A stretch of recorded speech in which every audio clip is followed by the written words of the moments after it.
je vais vous présenter un travail de fin d'études mené dans le cadre du RMPAT, accéder à l'alimentation en milieu rural, le cas des habitants en situation de pauvreté dans la communauté d'agglomération du bassin de Bourg-en-Bresse, et puis aussi les suites que j'ai données ou que j'essaie de donner à ce projet dans le cadre d'une thèse. Quelques infos sur le territoire. Le territoire est dans l'Ain. Il comporte 76 communes. Pour ma part, moi, j'ai été que dans l'espace rural du territoire. Je ne me suis par exemple pas intéressée à Bourg-en-Bresse ou de manière...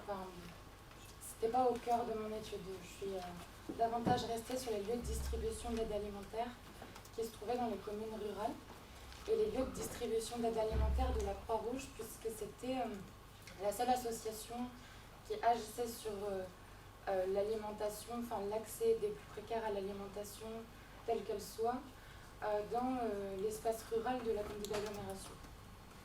Donc je précise aussi qu'il y a une maison départementale de la solidarité dans ce territoire, dans l'espace rural de ce territoire, et un point accueil solidarité, et également que peu de CCAS délivraient une aide alimentaire. J'en ai trouvé qu'un. Et du coup, petit point sur la méthode pour mieux comprendre. Donc j'ai rencontré des acteurs qui agissent sur la question, donc alimentaire, assistante sociale, Croix-Rouge, mais aussi des personnes qui vivent des situations de pauvreté par l'intermédiaire d'une observation participante, donc d'un temps long sur le terrain et d'une période de bénévolat en fait à la Croix-Rouge. Donc parmi les principaux enseignements de cette étude, donc il y a la contrainte que constitue la présence d'une très forte interconnaissance sur le territoire rural, donc le fait que les gens se connaissent et qu'il y ait une plus forte visibilité sociale, ça entraîne des difficultés pour exposer un problème, par exemple d'ordre d'une précarité alimentaire, et ce qui fait qu'il y a de nombreuses situations qui sont méconnues. Donc là, je parle de la précarité alimentaire, mais ça peut être aussi des situations de logement qui sont connues très très tardivement par les acteurs locaux. Et donc, dans ce cadre, j'ai pu constater l'importance de relais tels que les infirmières ou les infirmiers d'ailleurs, les maires, des personnes qui ne sont pas impliquées directement, qui ne sont pas intervenants sociaux ou bénévoles associatifs, mais qui ont une très grande importance sur la question de la précarité en milieu rural. Enfin, moi j'ai rencontré des personnes qui disposaient d'un colis alimentaire, mais ça n'était pas suffisant pour se nourrir quotidiennement, loin de là. Du coup, il y avait un choix dans le lieu de l'achat, dans le choix du lieu d'achat, une recherche du lieu de distribution, donc où les produits sont les plus attractifs financièrement, donc qui se fait dans une comparaison entre grand et moyenne surface classique et le discount, mais où dans ce calcul il y a également une prise en compte du coût du déplacement, donc avec des personnes qui vont préférer s'alimenter dans des grandes surfaces qui sont plus chères, qui sont moins avantageuses financièrement, mais où la distance pour y aller sera plus faible, donc finalement qui s'y retrouvent en termes de prix. Cette question de la mobilité est très très importante pour comprendre la manière dont les gens s'alimentent en milieu rural.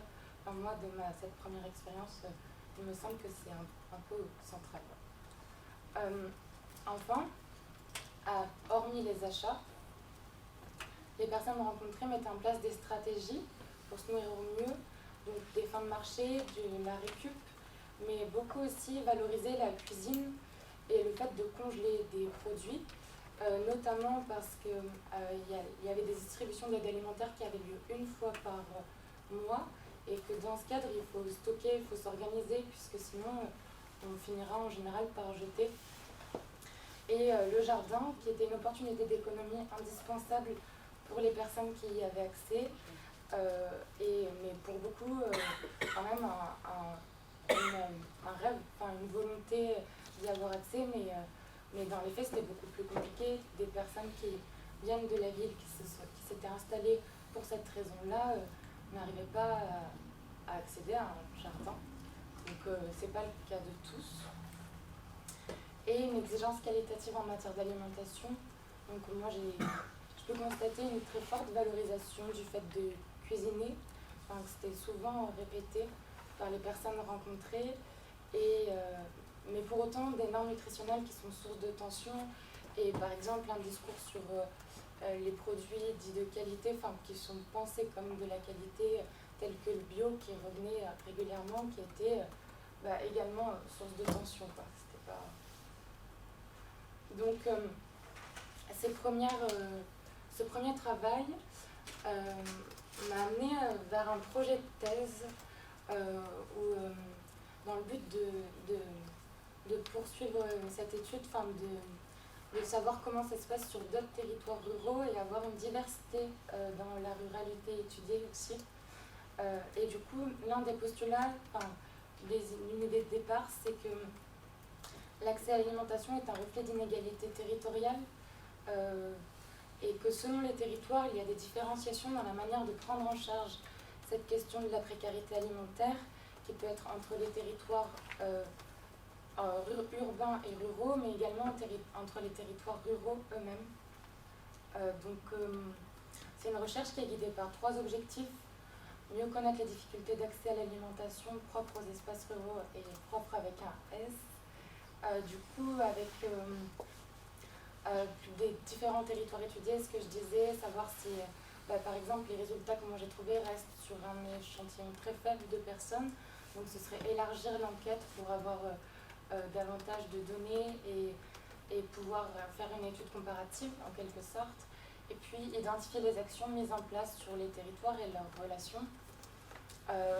Et cela aussi pas uniquement sur le volet alimentaire, mais sur plus largement quelle prise en charge de la précarité rurale, donc quels acteurs sont en lien avec cette question, enfin c'est entendu d'une manière large. Et donc ça donnera lieu à des analyses comparatives des dynamiques observées dans les territoires d'études. Et du coup c'est un travail qui est en lien avec Cap Rural notamment, mes 4 partenaires, c'est une thèse chiffre, donc recherche-action, dont j'attends la réponse finale de validation ou pas, et donc qui a pour but de capitaliser des expériences pour mieux les transférer, mais également de voir s'il y aurait des modèles d'intervention spécifiques aux espaces ruraux, de penser cette question des difficultés d'accès à l'alimentation à partir de ce qui est vécu dans les territoires ruraux, dans leur diversité. Voilà. Merci Mathilde. Voilà, c'était une introduction, mais on t'a demandé court, donc je pense que tu aurais pu présenter plus de choses, mais voilà, on réservera vos questions pour la séquence d'après. Donc on va prendre les interventions l'une après l'autre, mais pour nous c'était important de faire cette focale-là parce que ça pose tout un tas de questions et c'est pas forcément une focale en termes de thématique de recherche, la ruralité et le lien entre pauvreté, précarité, alimentation, ça pose tout un tas de questions aussi derrière. Tu parlais de mobilité, etc.